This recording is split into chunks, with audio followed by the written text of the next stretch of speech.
Hello, everybody. Hello, everyone. Peppe Merolla here. And I see a lot of people getting connected. We got some nice people watching. Today is another live stream with your friend, Peppe Merolla. And I am so glad and happy. And it's an honor to have a wonderful friend and a I mean, a great drummer as a guest. I just love his drumming. I check him out, all the videos that he have done, and I really love him, and I love his drumming, and I love his personality. Uh, you know, so I'm going to introduce to you guys the one and only, a dear friend, great drummer, Erik Hargrove. Let's invite him here on the screen with us. Hello, Erik. Hello, Pepe. How's it going, man? How are you? Uh-oh. I don't Can hear you hear you. me okay? Yes, I hear you now. Okay, good, good. Perfect. So we got some people watching. Now I'm going to get some comments here.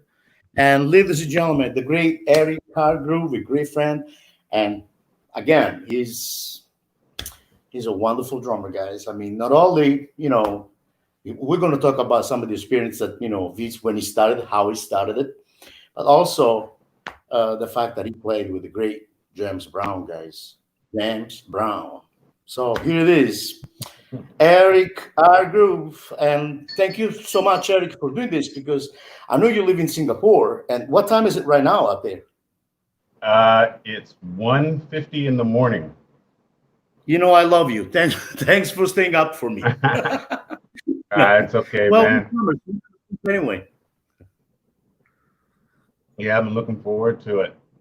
Get a chance to chat. And yeah, we got some people start writing some comments. Let's see. How you can see, okay. It's Enrico Cestari. We got a lot of Italians, I guess, watching. Ciao, Ah, Enrico. ciao. Here it Man, is. I got some nice stories from Italy. When we Really? get to it. Yeah, man. So go ahead. I hope those are good ones. Oh, they were all good, man. My first tour outside of the U.S. with James Brown was we went up and down Italy, man. I tell you, north, south, east, west, Oh, Sardinia. We were everywhere, man, and it was it was grueling traveling, but everywhere we went was just absolutely wonderful. but where did you guys play in Italy with James Brown?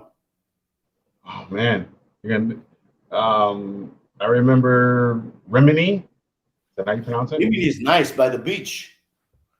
Yep, there was one in Sicily, Taormina. Taormina, Sicily, yeah. Yeah. Oh man, the food there was. Food is killing Oh there. boy. Oh, the food in Sicily. The rotisserie chicken there, man. I know. I know. This The is nice. We found this little place where this guy was selling them, and the entire band, once they found out how good it was, they went and they cleaned the guy out. The next day he was closed. Wow. Wow. So, Eric, I got a question. Hey, and that's we Yeah, saw what? we saw Mount Etna erupting That's in Catania. while we were playing. Yeah, in Catania. You guys were in Catania. That's where the Etna is. Yeah, man. Pretty unbelievable, isn't it? It is. Yeah, it's pretty unbelievable. Somebody is. And where in Italy are you from? I am from Naples. Okay, Naples. Yeah, played there Naples, too. yeah, Naples is. I mean, I love Italy. It's the whole thing. It's the whole country is beautiful. You know, the history is so deep. Yeah. And But Naples, I was born in Naples. What can I say? I mean, I really miss it. I miss the vibe in Naples. The vibe in Naples, Italy. It's really like kind of like New York City. Uh-huh. It's the same thing. Even the way people approach, you know, uh, the humor, for example. You know, like just like United States. Depend where you go. Sometimes people from certain places, you say something, they got it like, what do you mean by that? In Naples, it's like Right. whatever it goes is fine, man. Just go ahead. They will answer you right here. They're very laid back. They don't care. They tell you things straight up right there. Boom. And that's the way the music scene is. Actually, even the musicians it's a great place for history, for music, for arts, all over Italy. I love it. I miss it. It's been 3 years that I've been there because of my work here, and Hmm. and now the COVID, the COVID stuff. Yeah. So what's Yeah. happening Italy got hit for hard. the COVID? So what is the situation about? I don't want to talk about COVID, but anyway, it'd be nice to let everybody knows what's happening also in Singapore. What's the situation there now? Um, we're still we're still on lockdown, but we're into phase one of coming out of it. So some things are starting to open up, but they're being very cautious about it, which is a great thing. I mean, yeah, people can't go back to work, but I want to stay alive, So stay home, take all the precautions you need to. I'm all cool with that. And Singapore has a lot of migrant workers that stay in dormitories, and they're the ones who have got hit the hardest. So there's been like hundreds and hundreds per day, upwards of at one point it was like 900 per day. Incredible. Every day we get these alerts that tell us, how many people have been affected in these dorms and how many people have been affected in the community. Right. And the community levels are down to like single digits. It's like 4, 5, 7, you know, which is what they want. They want the community levels to go all the way down. The people that are in the dorms, they're already, they're locked down. They don't mix with the community until Yeah, they're that's, cleared. in a way, that's a good thing. They try to stay, It they is. try to the virus, try to just like what's happening here in California. Actually, we are in the phase 2 right now. You know, Ah, good. yeah, but things are, especially where I live. I live in San Francisco, outside of San Francisco, around Stanford University. Palo Alto area. Oh, yeah, yeah, yeah. So and it's pretty quiet. It's pretty cool, and people are really following the orders. I mean, what the law requires. The social distance and the Oh, that's mask good. and sanitizer, which that's a good thing. Some places, as you know very well, they go crazy. So, but anyway, hopefully this is gonna end soon because it really. I can't wait to. I'm a people guy. I love to, I love to get to the club and say, "What's up, man?" I like to hug them. It's like talking to them. I like to play. I as much as that I love the idea of streaming, go live stream and all that stuff and do the teaching and like you do, but hey, man, that is nothing better than just get, pull into the club, the parking lot, get into the club. What's up, bro? I love that kind of thing. Yeah, I can't avoid it. But we got some people here now asking questions. Are you reading them? Okay. There's, I'm online. I'm looking from my computer. I'm talking to you from my phone, oh, but okay. I'm So so on I'm your looking phone, you at my cannot see computer. because Where is I'm posting the questions. I don't know if you can see it from your phone. where is the questions? I just posted right now on the screen. Everybody can see it. Hey, Oh, into what kind of there you go. What kind of person was James Brown back what does it say? On the backstage. backstage. So you're asking what kind of person was he off the stage? Like when he wasn't performing. Right. That's what he's Um he's trying to Some of the words it's hard to translate. I'm going to say that in I, Italian. Ask him in Italian. okay. Francesco Gradozzi, ascolta, la domanda è, volevi sapere che persona era James Brown quando non lavorava, questo intendevi, no? Yeah. So, James Brown was a man who had been through when I joined the band, had been through a whole lot. Yeah. And it reflected in his personality. James Brown's personality was, from literally 1 minute to the next, could be anything. And when he was around the band, it was a mixed feeling. It was like, okay, do I want to be around him? Is he going to find something that was wrong? Am I going to get yelled at? Or is he going to be really cool? Or is it going to be this whole mix of things? And normally it was a mix of things. So there were times where he was really extremely hard and harsh, and there were times where he was extremely kind. See, I'm going to translate that in Italian just in case for what's his name? I forgot. I'll slow that down next time. No. But I got the idea. But hold on one second. Francesco. Mm-hmm. Allora, Francesco, James Brown era una persona, poiché la sua vita, lui ha vissuto momenti della sua vita molto, ma molto duri e difficili. Ovviamente i motivi sono tanti, quindi non c'è bisogno di andare nei dettagli, ma quindi automaticamente questa sua vita, questa sua esperienza, un po' come tutti noi, c'è sta chi va incontro e chi vive determinate cose positive e negative, e quindi queste cose ti fanno forte, no? Cioè, se tu sei una persona forte dentro, anche i momenti difficili ti rafforzano.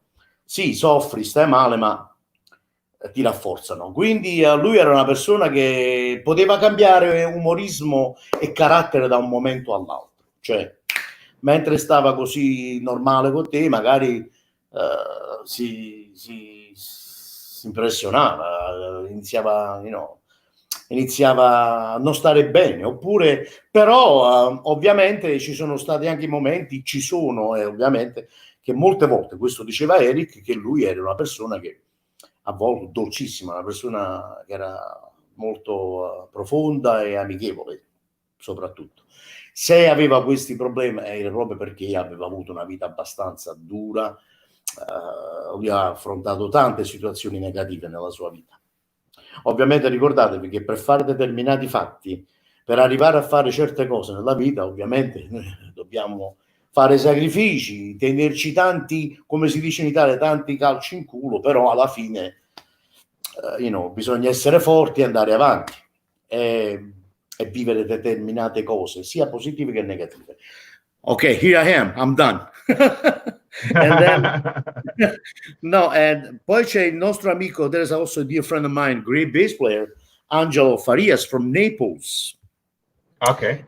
Yeah, and he got another question here. Era molto esigente James Brown. Was he really demanding on your gig?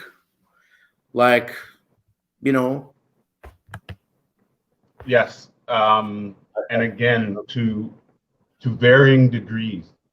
Again, he was very harsh at times, and sometimes he was very kind. But to the drummers in particular, he was very harsh. Yeah, and a lot of times when something went wrong on stage, even if it wasn't one of the drummers, he would turn around and look at us anyway. Prego, Angelo. Well,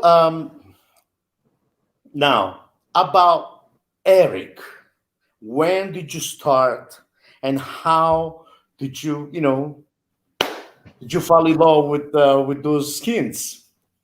Hey, man, that was this, and this is kind of a full circle kind of story. So when I was in grade school, I was about 9 or 10 years old. The high school came down and had this big join the band campaign, and they had all these different songs that featured all the different instruments.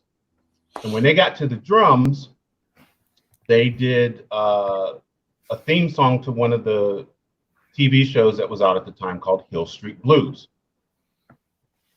And two drummers were on stage and they played a synchronized drum solo.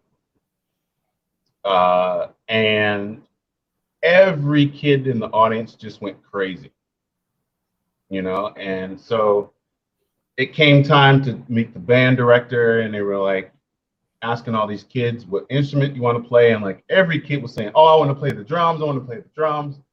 Right. And so my turn comes, and band director says, you know, what instrument you want to play? I said, I want to play the drums. He was like, look, everybody wants to play the drums right now. We've got way too many. Say it again. How old were you? Nine. I think it was 9. 9. That's it. Yeah. And he said, no, we got too many drummers already. You got to pick a different instrument. You know, he said, you know, you got good lips. You should play like trombone or tuba or something like that. And I was like, nah. I was like, I want to play drums. And he sat there for like 10 minutes trying to convince me not to play drums. And I was like, no, it's drums. You know, now you know, I'm sure. But see, that's a great thing about United States. For example, a difference of other countries. For example, where I come from, now they have a private school in the school where they introduce percussion, you know, drums, and. But the good thing about the United States is the fact that you, from middle school, elementary, middle school, you are exposed to music and you are exposed to band. And the only downside is that they say, okay, I need a trombone player now. So I'm going to get Erik and say, Erik, you play trombone. Look, I don't want to play trombone. I want to play drums. Yeah, but I need a trombone. If you want to be part of the band, you got to play a trombone. That's right. So here's where it comes full circle. So me as a kid watching two drummers play this, you know, drum solo that got me interested in drums. Later on, I go to play with James Brown, two drummers. Not only that, we did a private gig, and the drummer that was playing for Jim Belushi, his name was Willie Ornelius. Yeah. And he was asking me the same story. How did you get started playing drums? And I told him this story, and he's like, you're going to freak out right now, but I'm the one who recorded the drums on that theme song that got you playing drums. Wow. That's wonderful. Wow. I wasn't expecting that one. How did you feel? So I was shocked. I was like, no way. So you got to thank him for making the choice. Yeah, and it was just like, yeah, it still kind of shocks me. So, and then you start playing the drums, and you studied drums with a private teacher. When did you really get into, you know, to really practicing seriously? And when did you decide to say, that's what I'm going to be doing for the rest of my life? Well, I never did like consciously decide that. It's almost like it was decided for me. It just kept going, you know? Yeah. You know, for a lot of us, drums is just it. I mean, when you play that instrument, that's it. There is nothing else. And of course, you know, during my school years, especially my high school years, you know, because all I cared about was drums, a lot of my grades suffered. A lot of my other classes, and you know,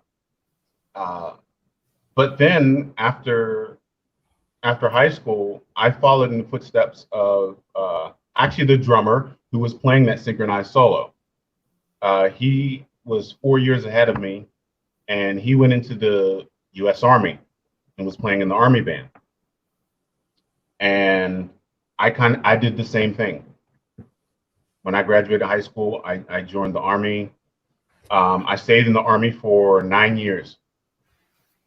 Wow. And I was stationed in Germany for some years. And during those years, I was sent to the first Gulf War Wow. in 91. And then came back to the States, and then I was stationed in Augusta, Georgia. And then that's why I was playing with some musicians that used to play with James Brown, who owned their own club and restaurant. And I would hear all these horror stories about their experiences playing with James Brown. And I was like, oh man, that must have been absolutely terrible. I was like, how could anybody ever play for that man if he was going to be like that? And then one of my friends, another drummer, saw him on the street, and he said, yeah, man, I just auditioned for James Brown. I was like, oh, really? I was like, how was that? He was like, oh, it was amazing. He was like, but my band is about to, put out a record. We're about to blow up and all this stuff. And he was like, I'm not going to take the gig. And I was like, oh, this is something I need to do. Yeah. So allora, there's a Justin. Oh, Justin is asking. I guess he's writing. You can read it. You can read it. I think you can see it. Hi, Pepe and Eric. I was lucky enough to see James Brown near the end of his career. I remember correctly, he had two drummers, on stage, and I think he were one of them. I think you were one of them. What were you playing with two drummers together? Also, do you have a favorite James Brown drummers? Do you ever get to meet Clyde Stubblefield? Clyde Stubblefield. Yeah. Yes, playing. Let me answer his first question first, Okay. which is, what was it like playing with two drummers? It's challenging because a lot of times when we were playing, the way Mr. Brown liked to do things was he would have one drummer play a portion of the song, and then he would switch to the other drummer. Now, this was for various reasons. One reason might be he didn't like what the other drummer was playing. He wanted something different. It could be the sound on the stage. He didn't like the sound that was coming from one drum, so he wanted to hear what the other drums sound like. He wanted to give the other drummer a break. It could have been anything, Of course. But then there were times that he wanted us to play at the same time. And because of acoustics on the stage, and because of styles, it's difficult to match your backbeats. So so that it's not sounding like too much of a flam. The hard part is to avoid the flam. Exactly. So it was a learning experience. Me coming in there. Yeah. Man, that's deep, man. I love the music of James Brown, and it must be for you. I guess it must be something like it will thrill you every night, keep you on the edge every night. Me, I would be like that. And I played with some of the great jazz musicians, on the planet. Harold Mayburn, piano player from West Montgomery, and Lee Morgan for years. Actually, anyway, Harold is one of the last legendary jazz piano player, and many others. But man, just getting a gig with James Brown to me would be like, whoa, Oh man, I would get paranoid with his music every night, every day, or every minute. I'll get paranoid with it. Yeah, it was there was not a lack of nerves, you know, when you're up there because you don't know what to expect because the there's no strict List show. tunes. You guys don't have a set list. No. He He just like calls the show as he feels it. that's beautiful, man. So now you It really is. know or you don't. Yes. And if you don't, you're out. And he would stop a song like after 10 seconds, he might stop a song. He might stop right in the middle of the bridge and call another tune. And within split seconds, you had to be ready Yeah, and get the just right it's tempo. almost like you had to read his mind, Yeah. and be ready to hit that downbeat of the next song in the next tempo. For that's it. That's what I just said. Yeah, I'm gonna say that in Italian though, because that's kind of like very deep. So, guys, lui quando suonava con James Brown, io gli ho fatto una domanda, ma fammi capire come funzionava il tutto.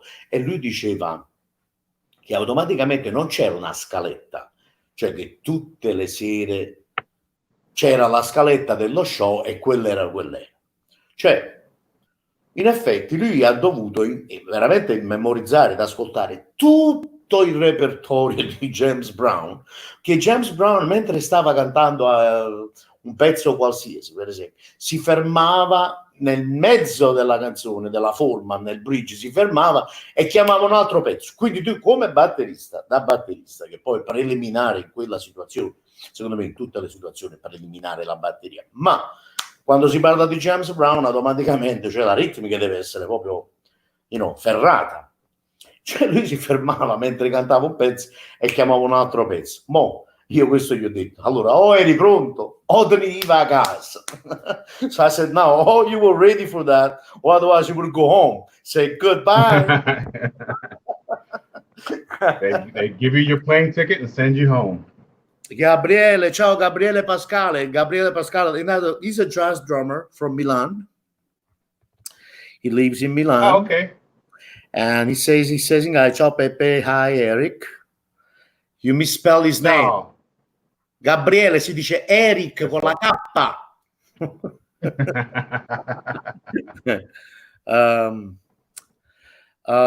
Gabriele, more questions here. Come era umanamente James?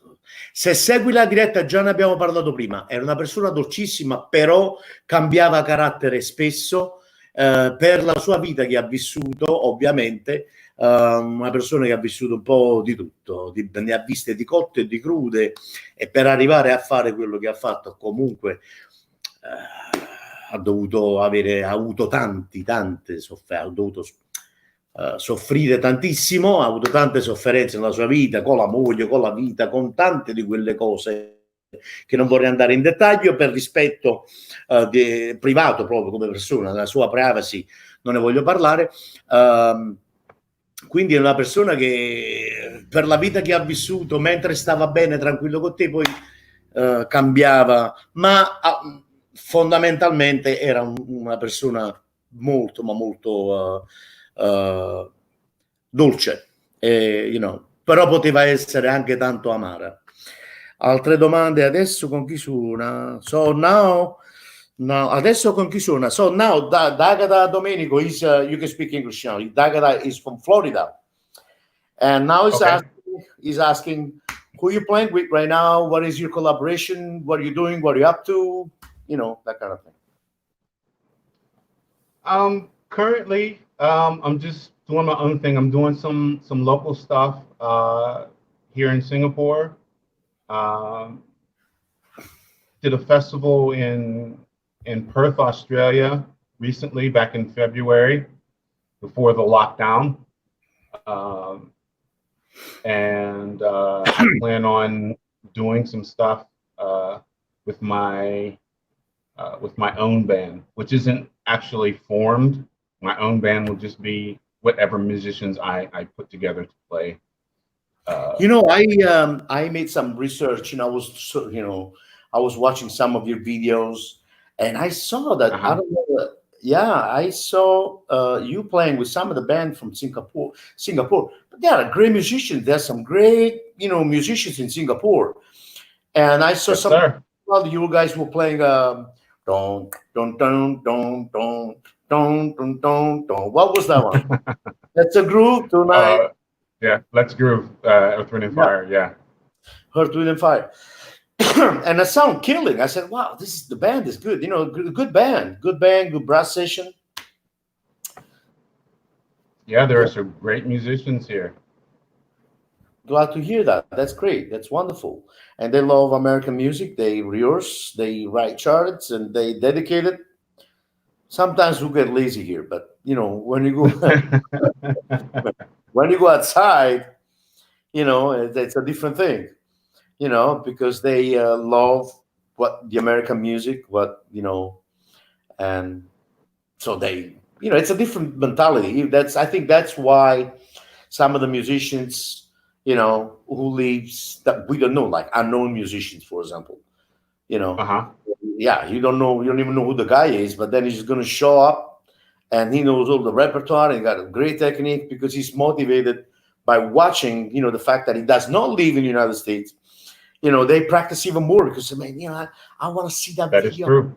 Yeah, that's what I'm I have thinking. found that on my travels. I have definitely seen that on my travels. See, grazie Peppe, thank you. Thank you, Eric. Gabriel Ciao.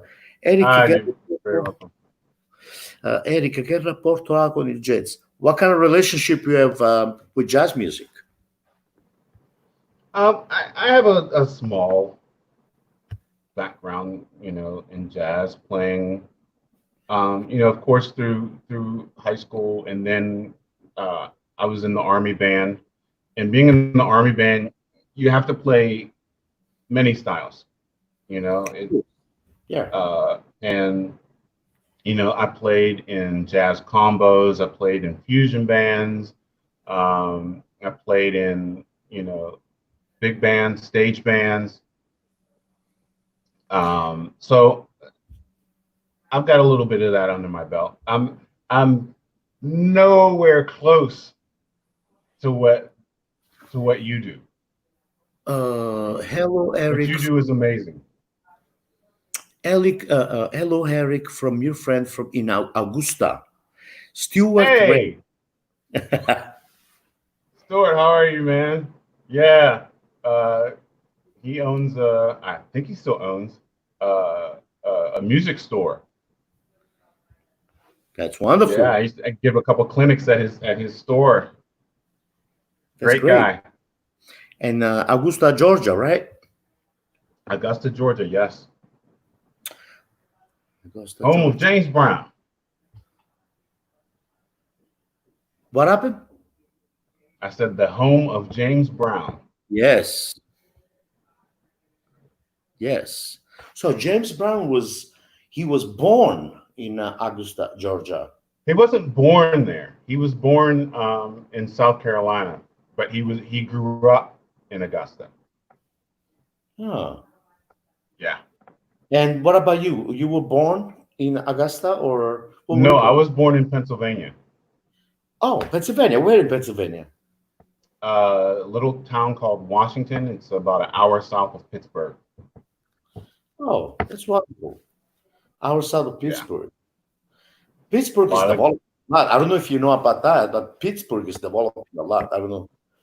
A lot of people, musicians yeah. are There's a living. lot of great musicians there. A lot of um, history. A lot of great jazz drummers from there. Oh yeah, Pittsburgh, Philadelphia. Yeah. Yep. Yes. Eric che rapporta con il jazz. Thank you, Eric. You're very welcome. Ragazzi, se avete altre domande, facciamolo adesso perché Eric, lui vive in Singapore. Adesso sono le 2 di notte quasi in Singapore e io lo devo ringraziare perché solo un amico vero come Eric poteva stare sveglio fino alle 2 di notte per fare questa live con me.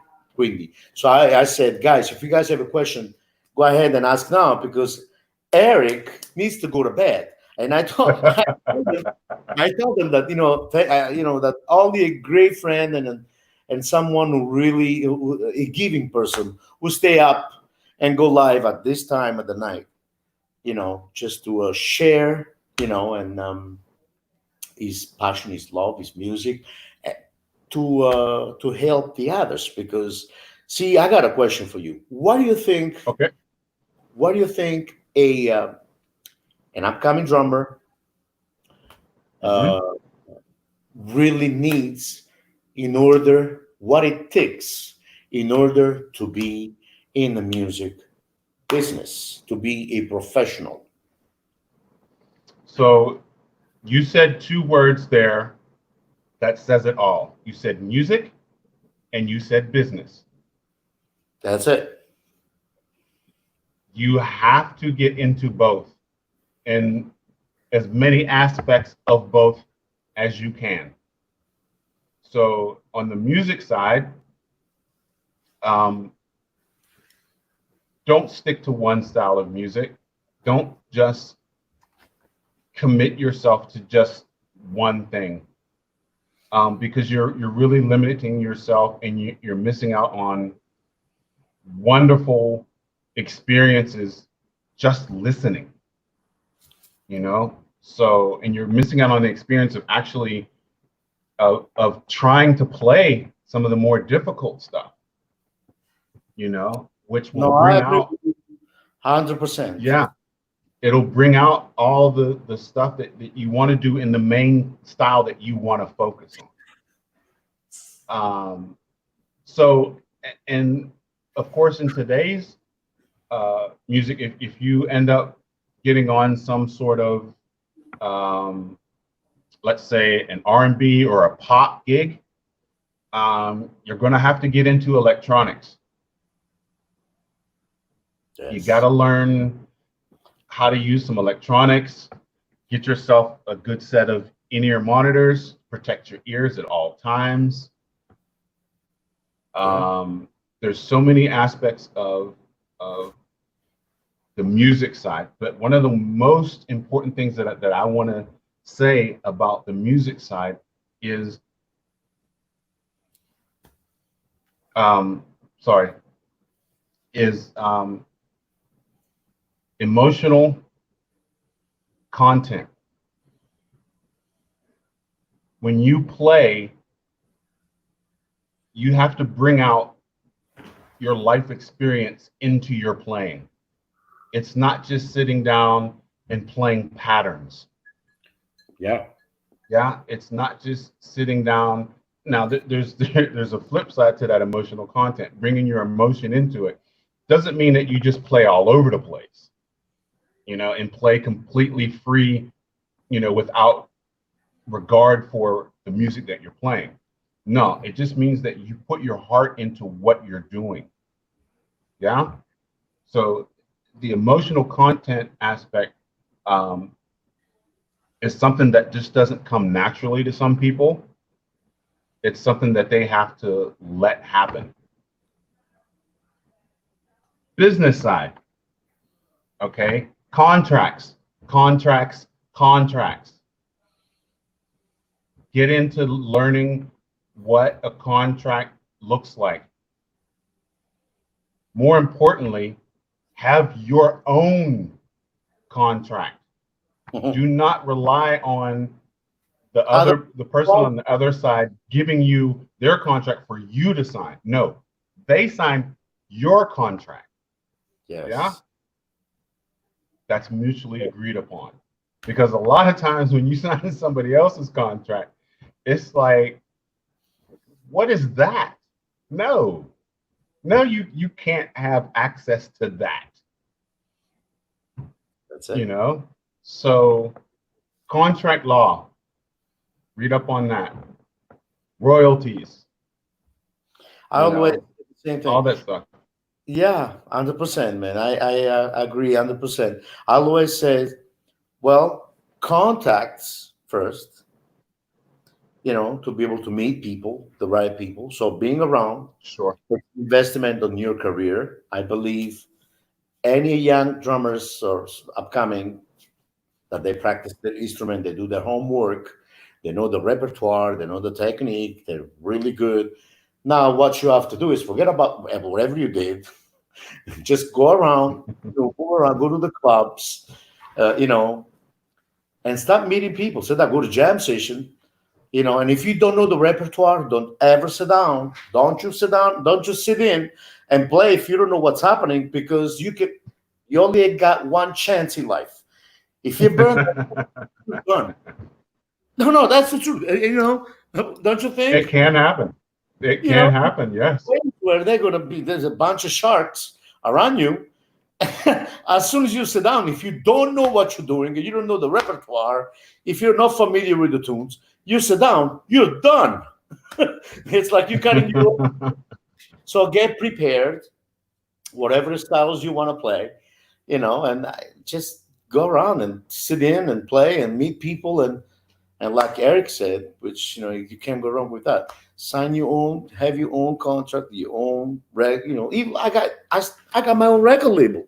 I got my own thing going on. I mean, especially Yeah. nowadays, talking about record labels, and you know about it, you know some about it, I'm sure. It's hard to get a record deal, a record label deal, because they want the whole thing already finished. It. They want the cake with the cherry on the top. And on the top of that, they're going to say, well, that's great, but you have to buy 1,500 copies from us. So at this point, I make my own record label. I publish my own records or my own books or whatever. Good. And I sell it, and all the money goes into my pocket anyway, because it would cost me the same money of, buying 1,500 copies of my own CDs, only because, come on, man. It's really backwards, isn't it?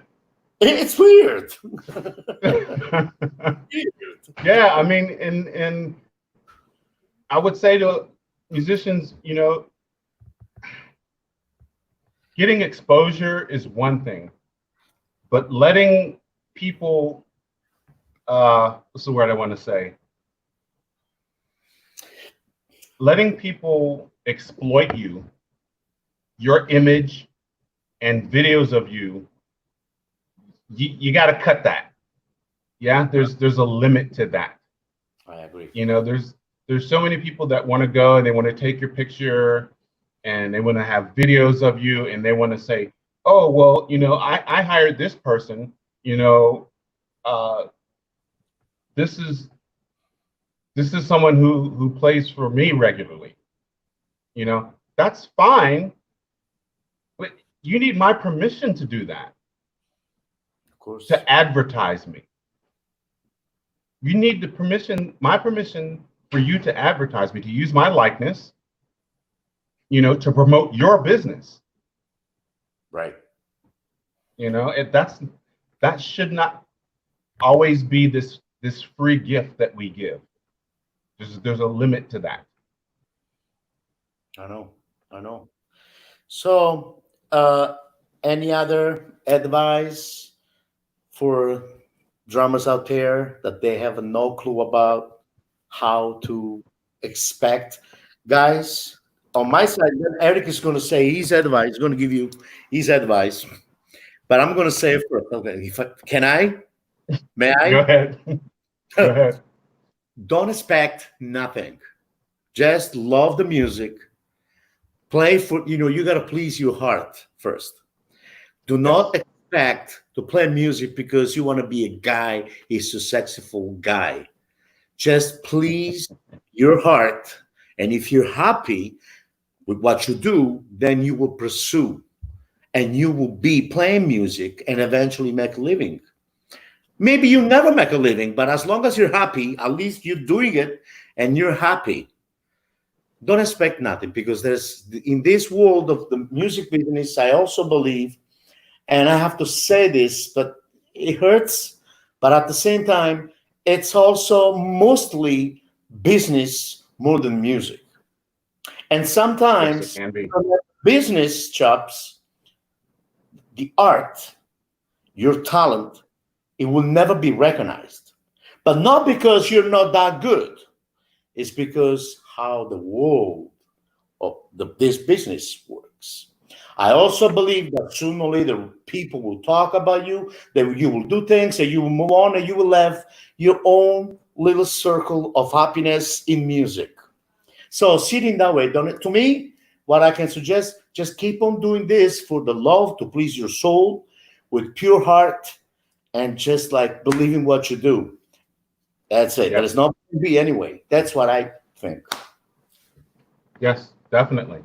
On the business side of that, you know, along with what you said, along the lines of the exploitation again, learn to say no. Please learn to say no, because it helps the rest of us. That's true. Yeah, there's going to be those situations where he says, "Oh, you know, I can pay you $80, you know, for this, for 3 45-minute session gigs." No. Learn how to, and especially if you know that others have been paid a lot more than that for doing that gig. Yeah, you have to learn to turn down stuff. You know, you just said There's the something. art of saying no. You said it all in 2 words. Learn how to say no. So, in other words, you know, because man, I agree with you 100%. You said something so deep because a lot of people, for some reason, just because they want to play, they want to be seen, they go play for. First of all, they go play for peanuts, which is not going to help, you know, music and musicians and professional, especially professional musicians. That's a precedent. You know, like recording session. When I got a call for a recording session, believe it or not, I charge a lot of money. But but not for something because that record, since I own no rights, no ASCAP, no, none of that. I don't care if they sell 200 copies or maybe 45 million copies. I only get paid for that day. So I do charge money, first of all, because it's what I do for a living. Two, to keep the standard of musicians, professional musicians, to a certain level. Do not sell yourself. Nowadays everything is becoming, I got $3,000 budget. I'm gonna, have everything electronically done, drum machine. So there, as long as this can go deeper than that. Yeah. High tech, it's a beautiful way that's my honest opinion. It's a beautiful way it's a beautiful invention, actually. It really is. If you know how to combine the technology with real musicians. Mm-hmm. Now, I know people who program, they program loops, drum loops, but unfortunately, they don't know nothing about harmony. They don't know nothing about, styles of drumming, because the drumming is not just like, the backbeat. There's so much involved in that. So, but a lot of people, they arrange songs in their own little studio. So chords that you can get from different plugins. You say, okay, I got C minor chord here, but you don't know about C7, 11, plus 13 or whatever. So you just like rely on what you can get from the high tech. But at the same time, you know what we're doing at the same time? We are jeopardizing the music and the making sense when you play music. I don't know if that makes sense. Yeah. So I would say on the music side, if I could give, some advice, groove, groove, groove. Yes. So ragazzi, alla fine l'amico Erik diceva, importantissimo conoscere lo strumento, fare contatti, tutte queste cose qua. ma imparare il repertorio, io l'ho sempre detto, se andate nei video che ho detto nel passato, voglio un repertorio non forneva mai, cioè voglio dire, con la mia napoletanità, il mio dialetto, il sorrisino, molti fraintendono.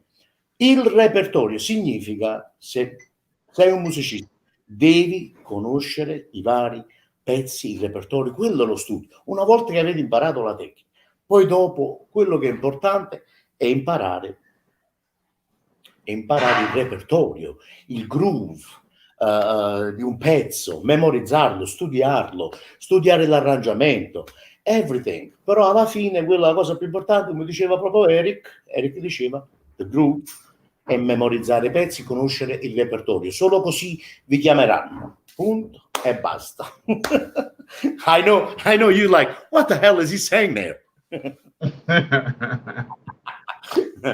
Well, Eric, I really wanted to thank you.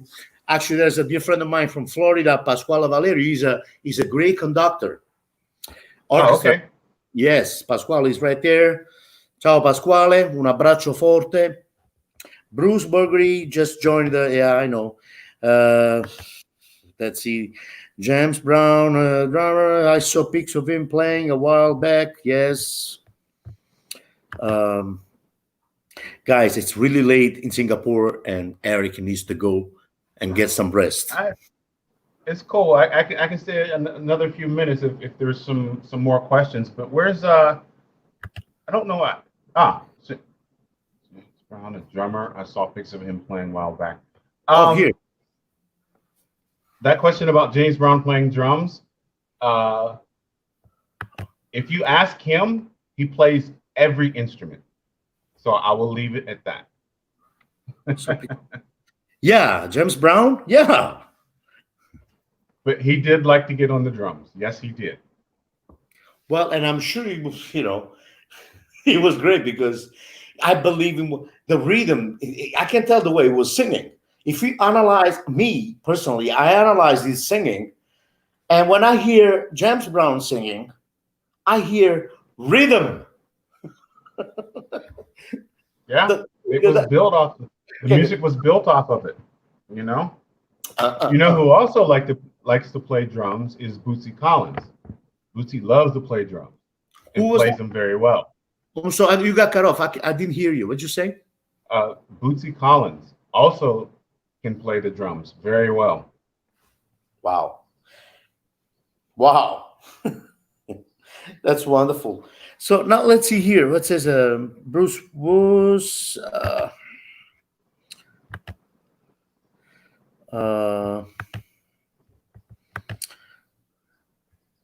ragazzi, avete altre domande? Perché si stiamo stringendo i tempi, dobbiamo andare.